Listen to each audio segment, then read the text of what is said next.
ಈ ಹಾಸ್ಪಿಟಲ್ ಬಗ್ಗೆ ಎಂತೆಂಥ ಜನ ಇದ್ದಾರೆ ನೋಡಿ ಅಂತ ಒಂದು ವಿಡಿಯೋ ಮಾಡಿದ್ದೆ. ಅದಕ್ಕೆ ಜನ ತುಂಬ ನೆಗೆಟಿವ್ ಆಗಿ ಕಮೆಂಟ್ ಹಾಕಿದ್ರು.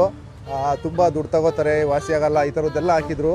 ಇವತ್ತು ಡೈರೆಕ್ಟಾಗಿಯೇ ಹಾಸ್ಪಿಟಲ್ ಒಳಗಡೆ ಹೋಗೋಣ, ಯಾವ ರೀತಿ ನಡೀತಿದೆ ಇಲ್ಲಿ. ಪೇಷಂಟ್ಸ್ನೇ ಕೇಳೋಣ, ಡಾಕ್ಟರ್ನ ಯಾರನ್ನೂ ಮಾತಾಡ್ಸಲ್ಲ ಇವತ್ತು. ಬಂದಿರೋ ಪೇಷಂಟ್ಸ್ನೇ ಮಾತಾಡಿಸ್ತೀನಿ, ಇಲ್ಲಿರೋ ಜನಗಳನ್ನೇ ಮಾತಾಡಿಸ್ತೀನಿ. ನೋಡಿ ನುಗ್ಲಾಗಿ ಎಷ್ಟು ಜನ ಬಂದಿದ್ದಾರೆ, ಇವ್ರನ್ನೇ ಡೈರೆಕ್ಟಾಗಿ ನಿಮಗೆ ಪ್ರಶ್ನೆ ಕೇಳ್ತೀನಿ. ಬನ್ನಿ, ಯಾವ ರೀತಿ ಇಲ್ಲಿ ಪೇಯ್ನ್ ಕ್ಯೂರ್ ಆಗ್ತಿದೆಯಾ ಇಲ್ಲ ಸುಮ್ಮನೆ ದುಡ್ಡು ಇಸ್ಕೊತಿದ್ದಾರಾ, ಇದ್ರ ಬಗ್ಗೆ ಎಲ್ಲ ಮಾಹಿತಿ ತಿಳಿಸ್ಕೊಡ್ತೀನಿ. ವಿಡಿಯೋನ ಕಂಪ್ಲೀಟಾಗಿ ನೋಡಿ. ಸರ್, ಪೇಷಂಟ್ಸ್ ಹತ್ರ ಮಾತಾಡಿಸ್ಬೋದಾ ಪೇಷಂಟ್ಸ್ ಹತ್ರ? ಮೈಕ್ ಹಾಕಿ ಹೋಗಿ ತಾಳಿ.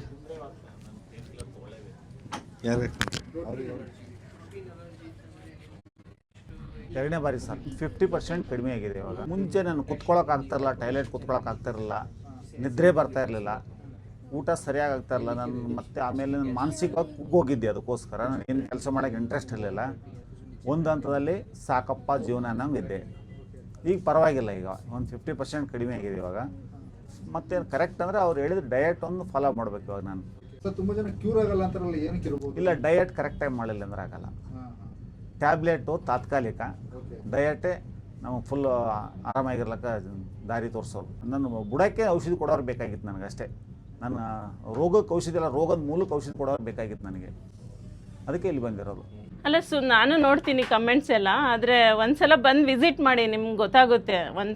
ಫಸ್ಟ್ ವಿಸಿಟಲ್ಲೇ ನಿಮಗೆ 50% ಗುಣ ಆಗೇ ಆಗುತ್ತೆ. ನಮ್ಮ ತಾಯಿಯವರು ಪೇಷಂಟು ತುಂಬ ಬೆಡ್ ರಿಡನ್ ಆಗೋಗ್ಬಿಟ್ಟಿದ್ರು. ಅವ್ರು ನಡೆದಾಡೋ ಸ್ಟೇಜಲ್ಲೂ ಇರಲಿಲ್ಲ. ಎಲ್ಲ ಕಡೆ ತೋರಿಸಿದ್ದೀವಿ ನಾವು, ಮಂಗಳೂರಿಂದ ಹಿಡಿದು ಮೈಸೂರುವರೆಗೂ ಎಲ್ಲ ಕಡೆ ತೋರಿಸಿದ್ದೀವಿ.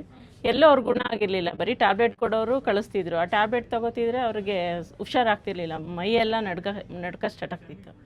ಆಮೇಲೆ ನಾನು ಈ ಫೋನಿಂದನೇ ನೋಡಿದೆ ಡಾಕ್ಟರ್ ಹೀಲ್, ಅಲ್ಲಿಗೊಂದ್ಸಲ ಕರ್ಕೊಂಡು ಹೋಗೋಣ ಅಂತ ಕರ್ಕೊಂಬಂದೆ. ಡಾಕ್ಟರ್ ರಾಕೇಶ್ ಸರ್ ತುಂಬ ಚೆನ್ನಾಗಿ ನೋಡ್ತಾರೆ. ಬಂದ ತಕ್ಷಣ ತುಂಬ ಚೆನ್ನಾಗಿ ನೋಡಿದರು ನಮಗೆ.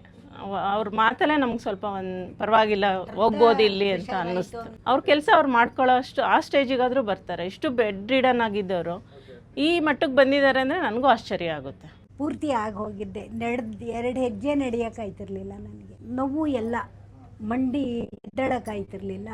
ಫುಲ್ಲು ನೋವು ಎಲ್ಲ ಪೂರ್ತಿ ನೋವು ಬಂದ್ಬಿಟ್ಟಿತ್ತು. ಇವಾಗ ಚೆನ್ನಾಗಿದ್ದೀನಿ ಸರ್, ಹುಷಾರಾಗಿದ್ದೀನಿ ಸರ್. ಮುಂಚೆ ಭಾಳ ನೋವಿತ್ತು ರೀ ನನಗೆ.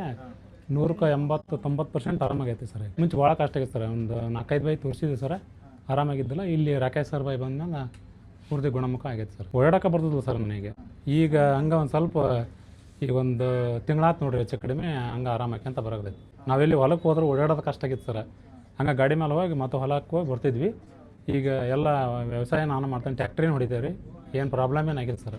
ಅದೇ ಇದು ಫುಲ್ಲು ನೋವಿತ್ತು.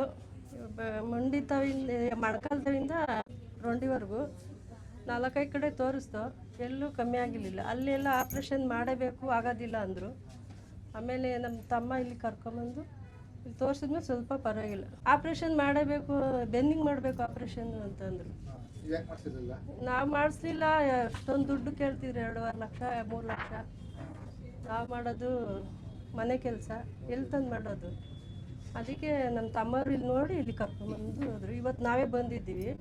ಫಸ್ಟ್ ಸತಿಗೆ ನಮ್ಮ ತಮ್ಮ ಬಂದು ತೋರಿಸ್ಬಿಟ್ಟು ಹೋಗಿದ್ದ.